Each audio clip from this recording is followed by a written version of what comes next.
வணக்கம் நண்பர்களே. அதாவது சற்று முன் கிடைக்கப்பெற்ற ஒரு செய்தி. தலைமைச் செயலகத்தில் உதயநிதி ஸ்டாலின் அறையில் அமலாக்கத்துறை அதிரடி சோதனை அப்படின்ற ஒரு தகவல் தான் முழுமையாக பார்க்க இருக்கிறோம். நம்ம சேனலுக்கு நீங்கள் புதுசாக இருந்தீங்கன்னா ஒரே ஒரு சப்ஸ்கிரைப் பண்ணி பெல் ஐக்கானை கிளிக் பண்ணி வச்சுக்கோங்க. வாங்க என்ன தகவல் இருக்குன்றதை முழுமையாக பார்க்கலாம். அதாவது அமலாக்கத்துறையின் சோதனையில் பார்த்தீங்கன்னா அடுத்த கட்டமாக உதயநிதி ஸ்டாலின் அறையில் சோதனை நடத்த உள்ளதாக தகவல் வெளியாக இருந்தது. ஸோ அனைத்து ஆவணங்களும் கருப்பு பணத்தில் உள்ள அனைத்து விதமான ஆவணங்களும் பார்த்திங்கன்னா திராவிடர்கள் உழைத்து வைத்திருக்கிறார்கள். ஸோ இதனால் அமலாக்கத்துறை அதிகாரிகள் பார்த்திங்கன்னா சோதனை நடத்துகிறதா பார்த்திங்கன்னா தகவல் கிடைத்திருக்கு. என்னவென்றால் தலைமைச் செயலகத்தில் உதயநிதி ஸ்டாலின் அறையில் தான் பார்த்திங்கன்னா எல்லா ஆவணங்களும் மறைத்து வைக்கப்பட்டிருக்கின்ற ஒரு தகவல் கிடைக்கப்பட்டிருக்கு. இந்த நிலையில்தான் தலைமைச் செயலகம் தலைமை அலுவலகத்தில் சோதனைகள் நடத்துவதற்கான ஏற்பாடுகளையும் நீதிமன்றத்தில் பெற உள்ளதாக தகவல்கள் வெளியாகி இருக்கிறது.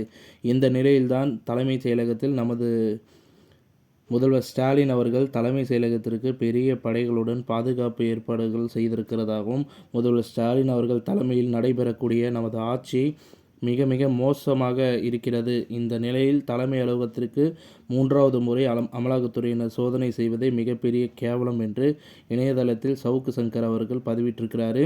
இதுவரை இல்லாத மோசமான நிலைமை தற்பொழுது ஸ்டாலின் ஆட்சியில் நடைபெற்று வந்துட்டிருக்கிறது.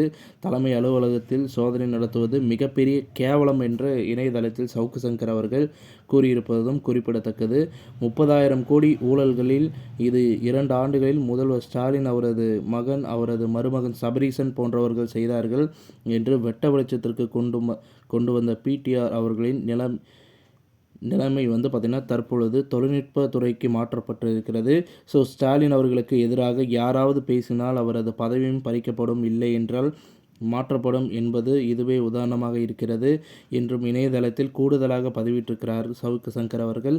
தற்போது உதயநிதி ஸ்டாலின் அவர்களின் அறையில் சோதனைகள் நடத்தப்பட்டு ஆவணங்கள் கைப்பற்றப்பட்டால் அந்த இடத்திலேயே உதயநிதி ஸ்டாலின் அவர்கள் கைது செய்யப்பட வேண்டியதுதான். அவரது பதவியை பறிக்கப்பட வேண்டும் என்று நீதிமன்றத்தில் மனுக்களை கொடுத்திருக்கிறார்கள் அமலாக்கத்துறை அதிகாரிகள். பார்க்கலாம், திமுகவை குறிவைத்து இருக்கிறது அமலாக்கத்துறை அதிகாரிகள். வருகின்ற நாடாளுமன்ற தேர்தலில் பாஜக தமிழகத்தில் வருவதற்கான ஏற்பாடுகள் எல்லாமே பார்த்திங்கன்னா சரிவர செஞ்சிட்ருக்கிற மாதிரி தெரிகிறது. உங்களுடைய கருத்துக்கள் என்னன்றதை கீழே கமெண்ட் பாக்ஸில் சொல்லுங்கள்.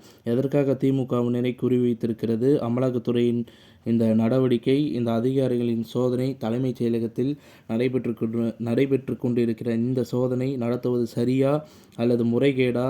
இந்த செயல்பாட்டினை பார்த்திங்கன்னா உங்களோட கருத்துக்கள் என்னன்றதை தெரிவிங்க. இந்த தகவல் பிடிச்சிருந்தால் லைக் பண்ணுங்கள், ஷேர் பண்ணுங்கள். மறக்காமல் நம்ம சேனலை சப்ஸ்கிரைப் பண்ணி பெல் ஐக்கானை கிளிக் பண்ணி வச்சுக்கோங்க. நன்றி, வணக்கம்.